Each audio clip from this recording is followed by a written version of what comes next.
Bay Wildlife Reserve this afternoon. For your safety out there, please remain seated at all times. It is really bumpy out here on this path that we'll be taking. If we stop, please remain seated too. We might begin moving at any time. Now we are going to move for the majority of our trip today. We'll stop for a few seconds here and there, but we will move for the most part. If you want to take some that are not on that guide as well, so who knows what we'll see. But let's get started here. Now the first section of the reserve we'll be visiting is the Ituri Forest. Animals that live in the forest have natural camouflage, so keep your eyes peeled. You never know where they could be. There is an okapi on your right-hand side. The okapi is the only known relative of the giraffe. Now the stripes on its legs might remind you of the zebra a little bit, but that's because it's their camouflage. And just like a zebra, they use their stripes to blend in with their surroundings. Over here on our left-hand side are some bongo. The bongo is the largest forest-dwelling antelope in the world. Its nickname is the ghost of the forest because of how well they blend in. There's a little baby bongo back there too. You can see it. A male and female will both have horns, but the male's horns are almost 3 feet long, while the female's will be a little bit shorter.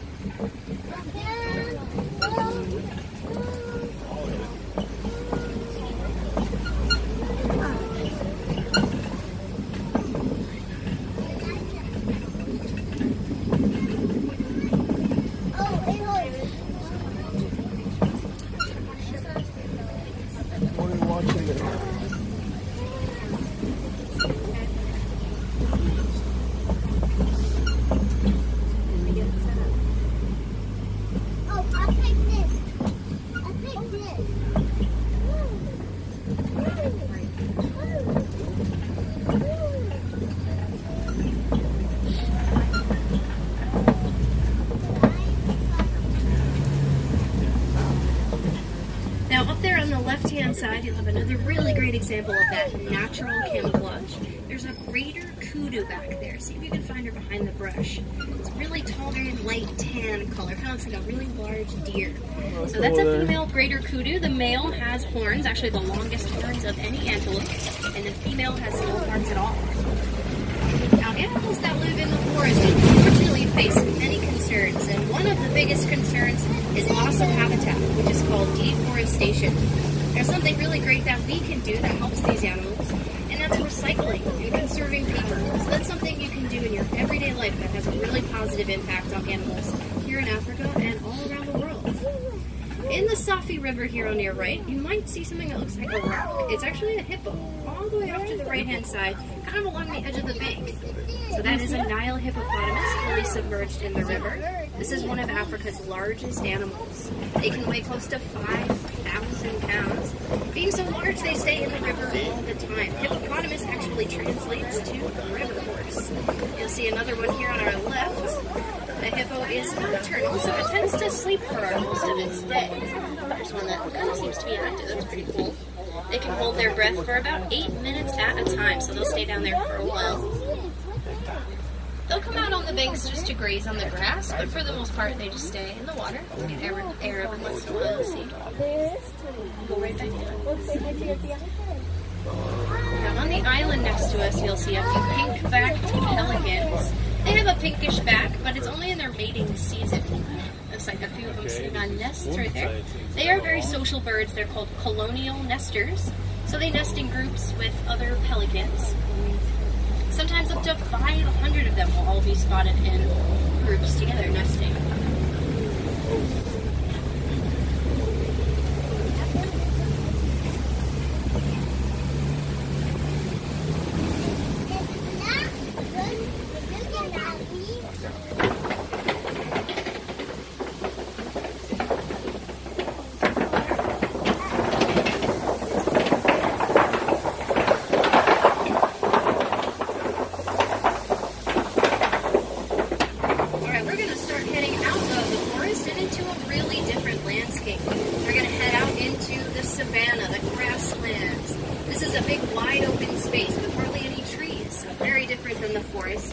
Out here, the animals have hardly any places to hide, so they have to rely on one another for safety. So we'll find big herds of animals gathered out here. This is the home of Africa's most famous animals, too, like giraffes, elephants, zebras. You'll probably see a couple familiar faces out here. There are big ones, too.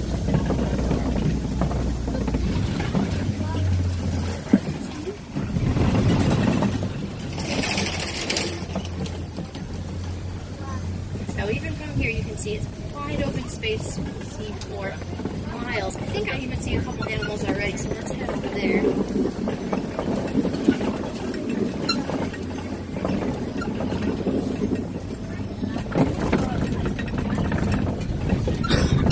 So next to us on the right-hand side, you'll see a few Anhole cattle. These are domesticated animals. So most of them are spotted on farms across Africa.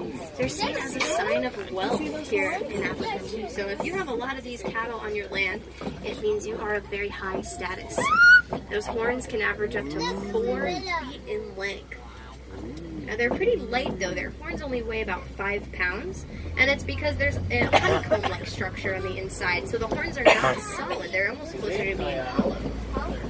Those guys are nicknamed the Watusi cattle, too. That comes from the Watusi tribe, which was the first group of people here in Africa to domesticate this kind of cattle.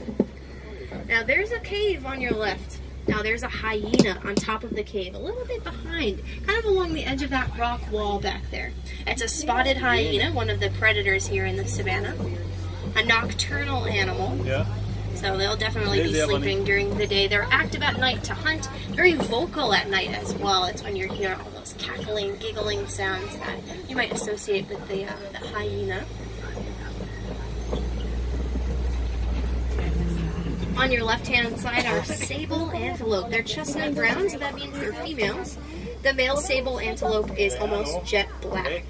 A sable antelope is our logo here at the reserve. That's the antelope on our sign right at the entrance.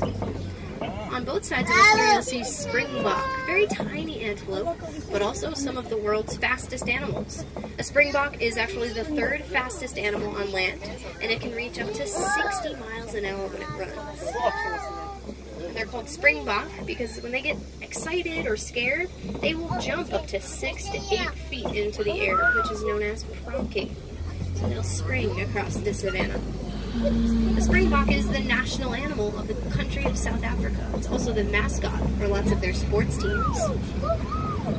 You'll have a really close look at the Anhole cattle's horns up ahead here.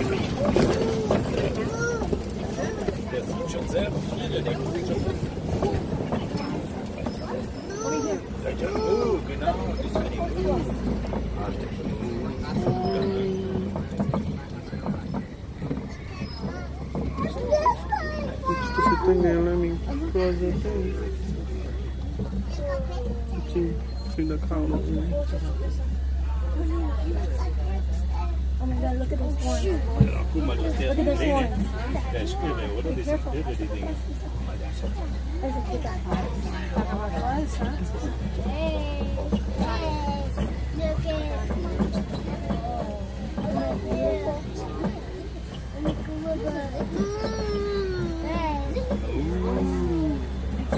look at big horns. What do you see?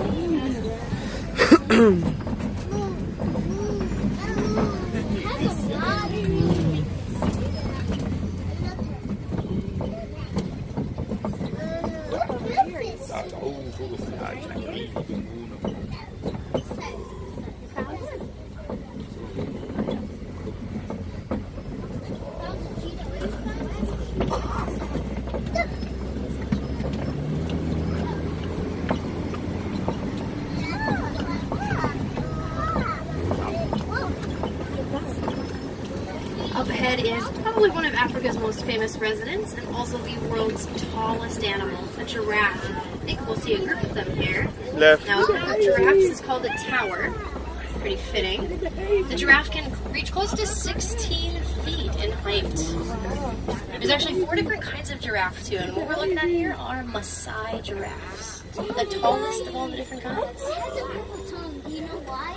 Why? Because it eats apples. Now, a Maasai giraffe has jagged edges around its spots, so that's how you can identify the kind. See that giant tongue too. A giraffe has an 18-inch long tongue. It's actually a similarity they share with their cousin the okapi, giant prehensile tongue. Here's a big herd of white-bearded wildebeest grazing next to the path. The wildebeest have the largest herds in the world. Thousands and sometimes millions of these antelope all travel in herds together so they can stay really, really safe in huge herds. Look, The herd will usually be all male or all female too. We don't always see both together. Now these antelope are nicknamed gnu, which is spelled G-N-U, and that comes from a sound they make, a grunting noise that sounds just like the word gnu.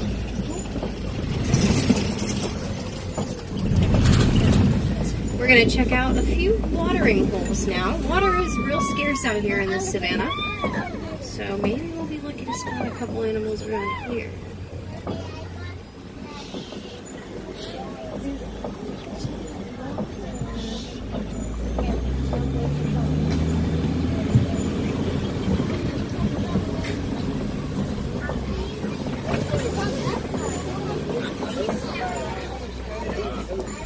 I see, there they are, the elephants. Oh yeah. These are not only Africa's largest animals, but the world's largest land animal.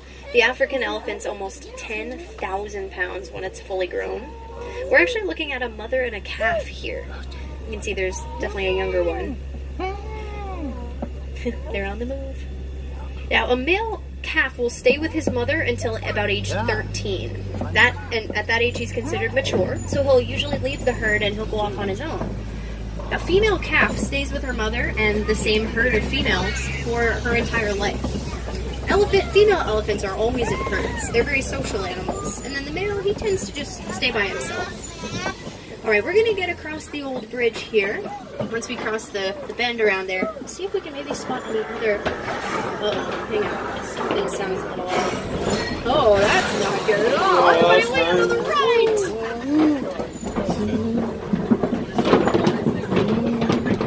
Everybody still here? Maybe? Hope so. Alright, sorry about that. Yikes. Anyways. Back to business here, I guess. If you look around us, you'll see some footprints, a lot of footprints actually. So there was a big herd of elephants in this area here, and tusk marks in the clay. Oh, there's a couple of them. There's a little one there, I think. Now this is part of that herd of females. Now males will sometimes form herds as well, which is called a bachelor herd. But the way you can tell apart males and females in their herds is whether or not you see young ones. And I thought I caught a little glimpse of a young elephant, so this has got to be a herd of females.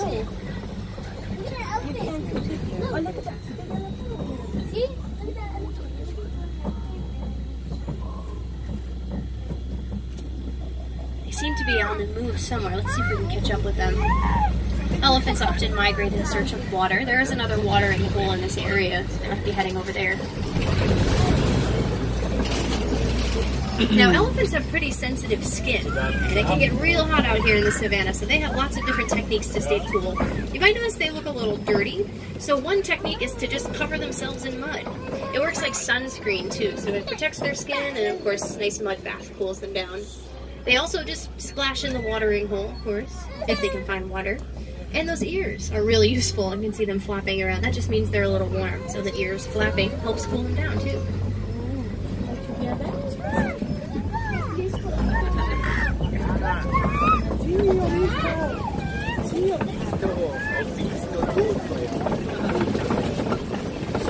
The trunk is such an important part of an elephant's body. It is their nose, which is very useful to breathe and to sniff. It has over 40,000 muscles in it too, so they'll use it for everything. It's their appendage. So they'll eat, drink, interact with each other. They can even break down trees with those trunks because they're super powerful. On the island next to us here are the greater flamingos. These are the tallest flamingos in the world and also the lightest pink. Now, flamingos are not born pink. They're born with gray and white feathers. And then their color is just based on their diet. A greater flamingo eats lots of brine shrimp, which is rich in beta-carotene. So that turns their white feathers into a very faint pinkish color. That's why we associate flamingos with pink, thanks to the shrimp.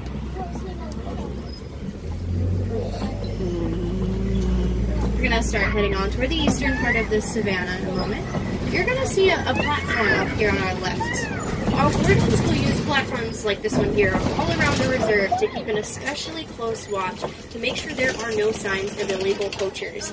Now, illegal poaching or hunting is one of the biggest threats against all African animals. Elephants, rhinos, they're hunted for tusks and horns. Big cats, so lions, cheetahs, they're hunted for their coats.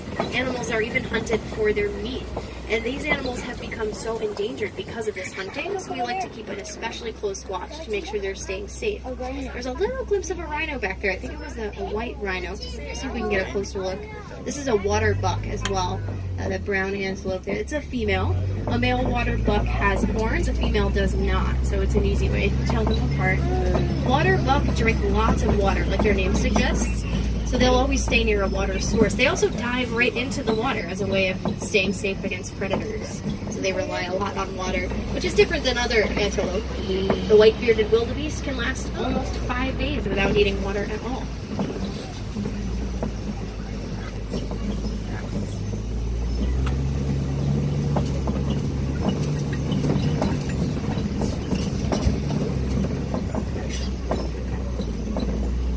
Wow, if you look on your left-hand side, all the way toward the right of the hill, you'll see the beautiful spots of a cheetah, the fastest land animal. So the cheetah can reach almost 60 miles an hour, 70 sometimes too, just for a short distance, a couple hundred yards. So they'll catch their prey and that'll be it. Still really impressive. A cheetah is unique in so many ways too. They're the only cat that is active during the day. Cats are pretty much nocturnal animals, so they sleep during the day and they hunt at night. And a cheetah is the opposite. Oh, look up ahead, there's a zebra. You should get a pretty close look here. They're climbing up on the rocks.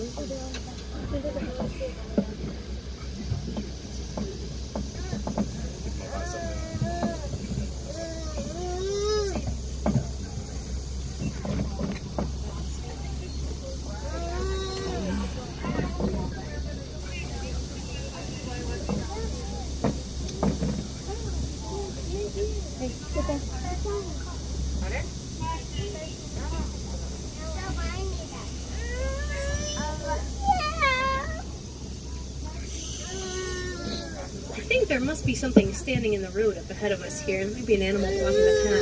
So we can keep on sneaking forward in a second. Wonder if it's another zebra.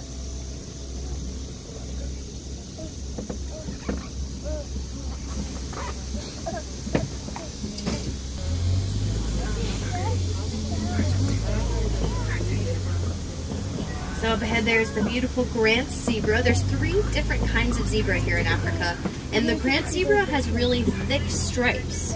So that'll set them apart from the other 2 kinds. Their stripes are like our human fingerprints, where everyone's pattern is unique. I think there's actually another zebra coming towards us here. And you'll see there's some differences here and there. Ooh, here comes everybody.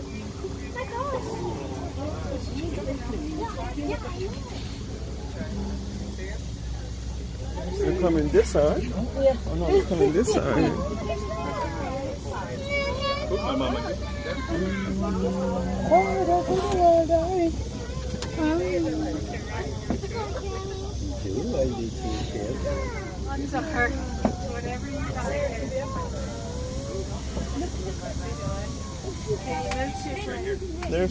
They have beautiful colors, man, I swear. Yeah, they are. Me encantan. They have long tails. They do.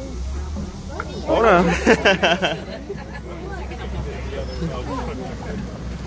Kick the other zebra out.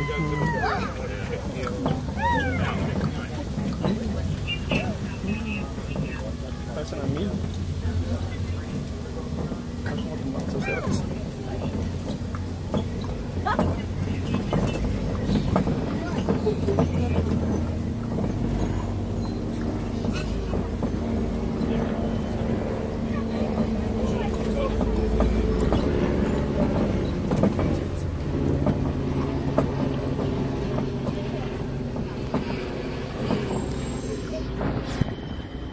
Now back in the distance on your right, that is a rhino. Look at the brush right there. Can't see anything over So there. that's the white rhino. There's two subspecies of rhino here in Africa, the white rhino and the black rhino. A white rhino is bigger. It's about 5,000 pounds. So the black rhino tends to be found more in the forest environment, and the white rhino lives here in the grasslands out in the savannah.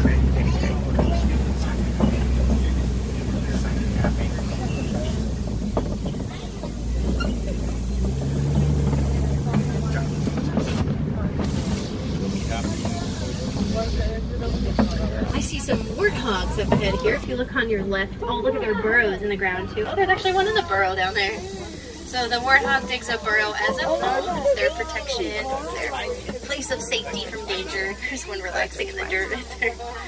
Warthogs are pretty tiny, but they're really fast. These guys can run up to 30 miles an hour. That's about the same speed that a giraffe can run. Pretty amazing.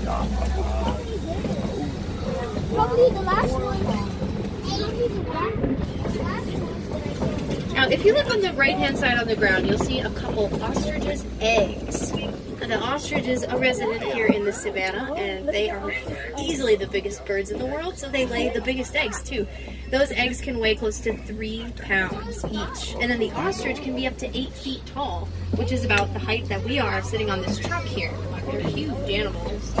They are flightless birds because they're definitely too big and heavy to get into the air. But an ostrich is the fastest thing on 2 legs. It can reach 42 miles an hour when it runs. Amazing.